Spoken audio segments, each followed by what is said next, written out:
Le combat, c'est qu'il y a 1000 suppressions de postes en France sur Thales et Alenia Space. On est des fabricants d'infrastructures satellitaires et la direction, sous prétexte qu'on n'a pas rentré de commandes, veut faire 1000 suppressions de postes. Donc effectivement, il y a 1 an, on était en sous-charge, c'est-à-dire qu'on n'avait pas rentré d'affaires l'année précédente et c'était un peu compliqué. Ce qui est très ennuyeux, c'est que la direction a utilisé cet argument pour faire un peu plus de profitabilité. Et ça, c'est au détriment des salariés, de leurs conditions de travail. On fait des satellites d'observation de la Terre qui permettent par exemple de prévoir les tsunamis, de pouvoir prévoir les feux de forêt, de calculer le carbone, le CO2 qui est rejeté dans l'atmosphère. Donc ça, c'est vraiment des choses très importantes. La température de la Terre, au niveau des océans, au niveau de l'océanographie, il y a beaucoup de systèmes qui permettent de mesurer la hauteur des vagues, des choses comme ça. C'est quand même super important pour la navigation maritime, par exemple. Donc on a vraiment des instruments qui sont très perfectionnés. Et pour ça, on a besoin de garder nos compétences et aussi du personnel. Manuel, donc en tant que député, qu'est-ce que ça apporte de venir ici, d'écouter le combat de Thales? Comment tu vas le relayer? Comment tu penses le relayer? D'abord, ça apporte de l'information, parce qu'évidemment, on ne peut pas connaître sur le bout des doigts tous les sujets de ce qui se passe partout en France.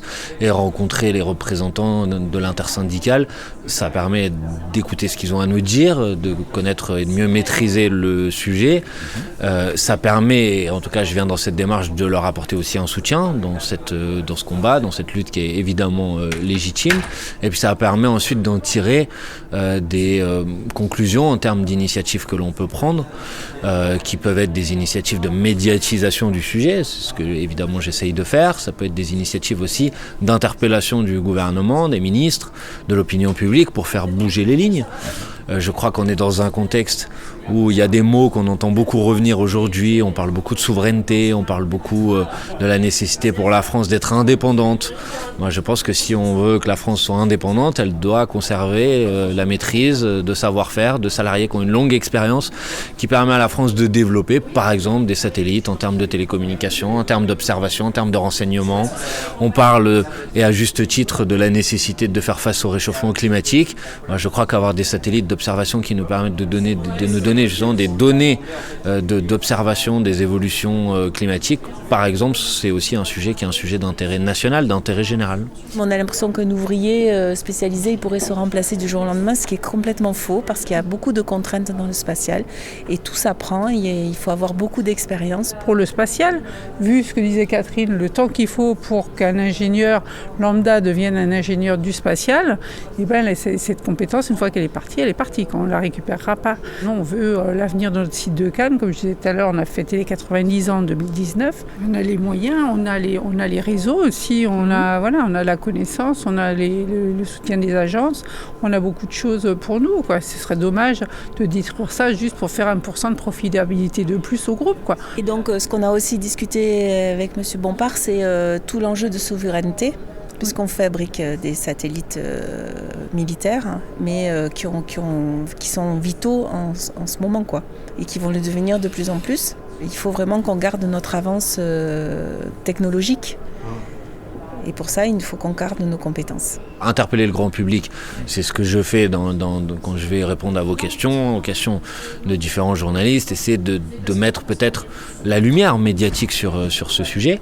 Et puis ensuite, les actions d'interpellation, ça peut être des questions orales ou écrites au gouvernement, ça peut être le fait de demander par exemple en commission à l'Assemblée nationale que la direction de l'entreprise soit auditionnée, que les parlementaires puissent les interroger, que les syndicats de salariés de l'entreprise puissent être aussi auditionnés, d'essayer de faire en sorte que le sujet ne soit pas traité comme en quelque sorte quelques lignes dans un journal de la presse quotidienne régionale ou dans un sujet d'un média engagé, mais de faire en sorte que ça devienne un sujet de préoccupation nationale et que tout le monde soit obligé de se positionner sur la question, parce que je crois qu'il y a beaucoup de gens qui font un peu l'autruche, qui font comme si ça n'existait pas, qui attendent que ça passe, alors qu'en vérité, si le sujet devient un sujet sur lequel tout le monde est interpellé, chacun va devoir prendre ses responsabilités. Moi, je prends les miennes. Ils sont dans le fantasme de dire on fait partir des gens qui sont hautement qualifiés et puis on les remplace par des sous-traitants qui, avec une simple feuille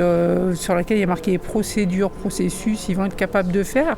On a des moyens industriels, on a du savoir-faire, on a des commandes, on a à peu près tout ce qu'il faut, juste on a un petit creux, un petit passage à vide, bon ok c'est des choses qui arrivent, et puis voilà, il faut passer le creux de la vague et puis y retourner. Seulement là tout de suite, c'est tellement pour le groupe, c'est tellement de la rentabilité immédiate qu'on n'est plus capable d'accepter aujourd'hui d'avoir un creux. Satellite c'est long à produire, ça dure longtemps en plus, ça c'est... On les vend ça dépend lesquels, parce que ceux de Monsieur Musk, ils durent que 5 ans. Donc, quand on les vend pour 15 ans, qui durent 18 ans, bah oui, pendant 3 ans, on ne vend pas de satellite, c'est ballot. On tient sur la passion des gens en leur disant, bon écoutez les gars, on vous supprime 1 sur 4, mais vous allez vous en sortir. On vous met 0 d'augmentation, mais vous allez voir, ça va passer tout seul. Et tout ça pourquoi ? Parce que les gens sont passionnés par ce qu'ils font et qu'à un moment donné, on les tient sur leur passion. Quand on lance un satellite, on ne fait pas de maintenance dessus. On ne peut pas aller le réparer. Une voiture, elle revient au garage, mais le satellite, il ne revient jamais au garage. Vous savez que dans l'espace, il peut faire très très chaud comme très très très froid. Entre autres, il y a plein de projectiles. C'est vraiment un monde hostile. Aujourd'hui, on a quand même ce besoin de souveraineté. Même un satellite d'observation militaire, il ne va pas durer 20 ans. Donc régulièrement, il faut en refaire. Donc c'est des commandes à passer. Voilà ce qu'on a aujourd'hui en France et voilà ce qu'on peut perdre. Si nous, on explique tous ces points techniques qui sont quand même très importants, je pense que ça peut être relayé et justement apporter aussi une vision différente de ce qui est proposé par les Américains. En ce moment, il y a plein de sujets qui sont interpellants, plein de sujets qui sont inquiétants. Comment on arrive à stratifier, comment on arrive à faire passer celui-là avec tous les autres sujets qui sont presque aussi importants, je dirais ? Évidemment, c'est toujours difficile et il ne s'agit pas de dire que tel sujet est moins important que l'autre. On essaye de faire un peu tout ça en même temps. On est nombreux, on est plus de 70 députés à l'Assemblée nationale. On siège chacun dans des commissions qui ne sont pas tous les mêmes. Donc chacun a aussi ses sujets sur lesquels il va intervenir davantage.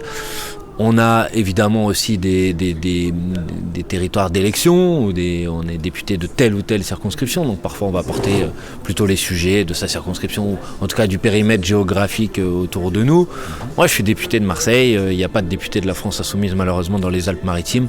Moi je considère que c'est aussi un peu mon devoir d'aider aussi la population ici dans les Alpes-Maritimes quand elle est confrontée à ce type d'injustice et de pouvoir aussi relayer son message parce que je ne suis pas sûr que tous les députés ici le fassent.